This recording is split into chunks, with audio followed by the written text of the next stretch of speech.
and some photos of Eddie as a grinning, wet-chinned kid on a pony. He found Eddie handcuffed to a bed with an IV drip and a smashed face. Apparently, he'd bitten one of the Armenians. Bail was set at $300. The tailor shop made zilch. Eddie Sr.'s fabrics were a lexicon of yesteryear. Dust coated a bright yellow sign that said, "Zippers repaired in jiffy." "Jail for that kid, I admit. Don't make total sense," the judge said. 3 months in the Anson Center, best I can do. The Anson Center for Youth was a red brick former forge, now yarded in barbed wire. After their shifts, the guards held loud hooting orgies kitty corner at Zem's lamplighter. Skinny immigrant women arrived at Zem's in station wagons and emerged hours later adjusting their stockings. From all over Chicago, kids were sent to the Anson, kids who'd only ever been praised for the level of beatings they gave and received, and their willingness to carve themselves up. One Anson kid had famously hired another kid to run over his foot. Another had killed his mother's lover with a can opener. A third had sliced open his own eyelid with a pop-top on a dare. Eddie the Vacant disappeared into the Anston in January and came out again in March.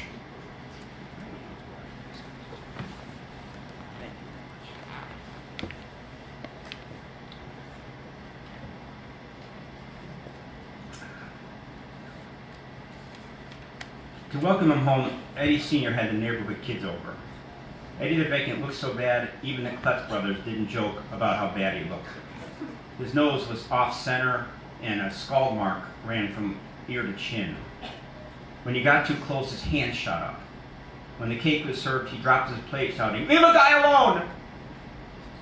Our natural meanness now found a purpose. Led by the Klutzes, we cut through Poltoy's hose, bashed out her basement windows with ball beams, pushed her little shopping cart over the edge of the quarry, and watched it end over end into the former slag ravine. Then it was spring and the quarry got busy. When the noon blast went off, our windows rattled. The 3 o'clock was even bigger. Raccoon and Art and I made a fort from the cardboard shipping containers the Kleiny frames came in. One day, while pretending the 3 o'clock blast was atomic, we saw Eddie the Vacant bounding toward our fort through the weeds, like some lover in a commercial, only fatter and falling occasionally. His trauma had made us kinder toward him. "Eddie," Art said, "you tell your dad where you're at."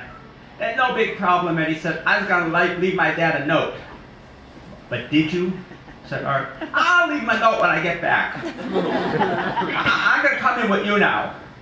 "No room," said Raccoon. "You're too huge." "That's a good one," said Eddie, crowding in. Down in the quarry were the sad caterpillars, the slumping watchman's shack, the piles of reddish, discarded dynamite wrappings that occasionally rose erratically up the hillside like startled birds. Along the quarry-side trail came Mrs. Poltoy, dragging a new shopping cart. "Look at that pig," said Raccoon. "Hey, that's the pig that put you away." "What did they do to you in there, Ed?" said Art. "Did they mess with you?"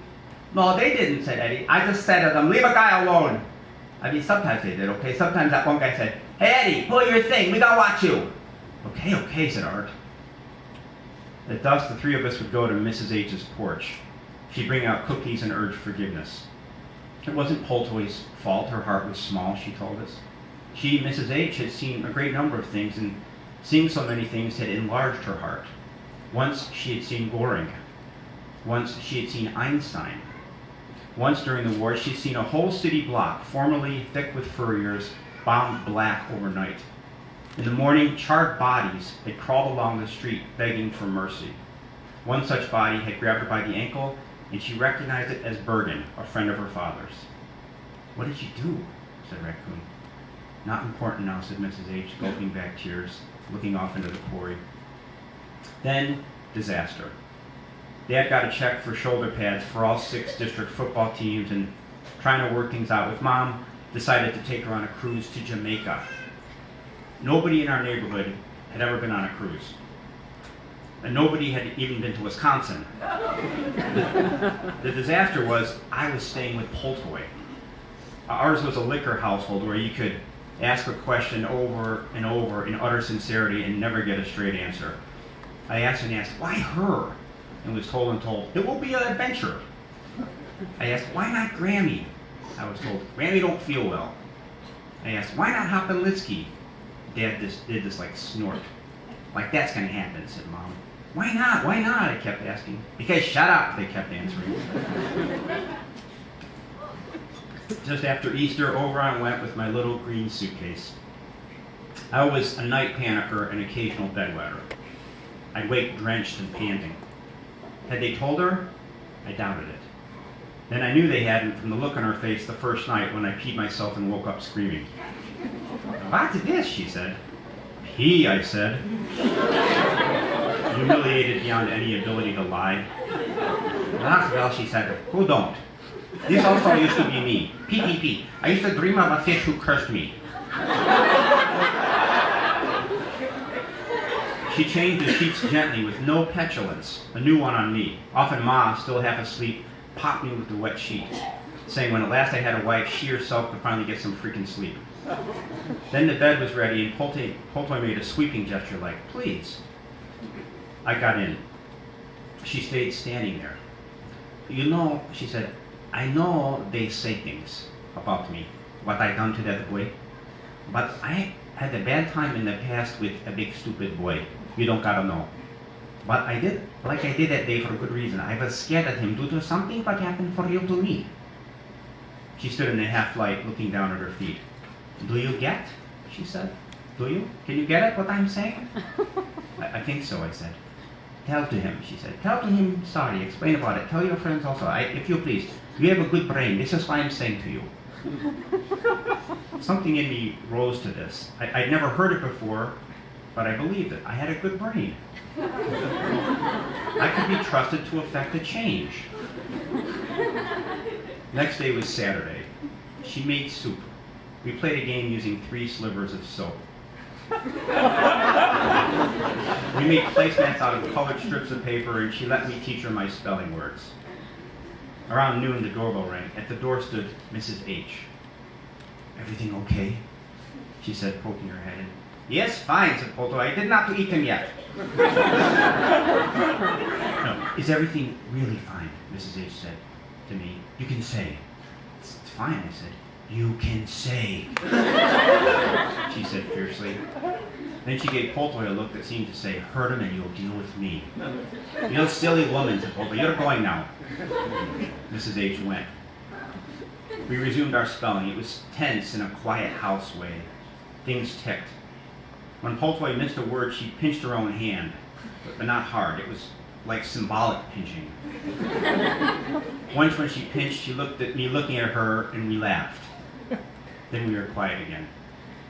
That lady, she finally said, she liked to lie. Maybe you don't know. She say she has come from where I am come from. Yes, I say. She is lie. He said, she acts so sweet and everything, but she lied. She been born in Skokie. Live here all her life in America. Why do you think she talks so good? All week, Poltoy made sausage, noodles, potato pancakes. We ate like pigs. She had tea and cakes ready when I came home from school.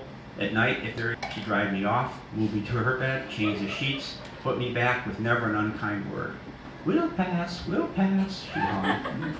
Mom and Dad came home tanned with a sailor cap for me, and in a burst of post-vacation honesty, confirmed it. Mrs. H was a liar. A liar and a kook. Nothing she said was true. She'd been a cashier at Goldblatt's, but had been caught stealing. When caught stealing, she claimed to be with the main office. When a guy from the main office came down, she claimed to be with the FBI. Then she produced a letter from Lady Bird Johnson. But in her handwriting, with Johnson spelled J-O-N-S-E-N. I told the other kids what I knew, and in time, they came to believe it, even the Klutz brothers. And once we believed it, we couldn't imagine we hadn't seen it all along. Another spring came. Once again, birds nested in bushes on the sides of the quarry. A thrown rock excited a thrilling upwards explosion. Thin rivers originated in our swampy backyards, and we sailed boats made of flattened shoeboxes, Twinkie wrappers, crimped tinfoil. Raccoon glued together 3 balsa wood planes and placed on this boat a turd from her dog Svengoolie. And as Svengoolie's turd went over a little waterfall and disappeared into the quarry, we cheered. Thank you very much.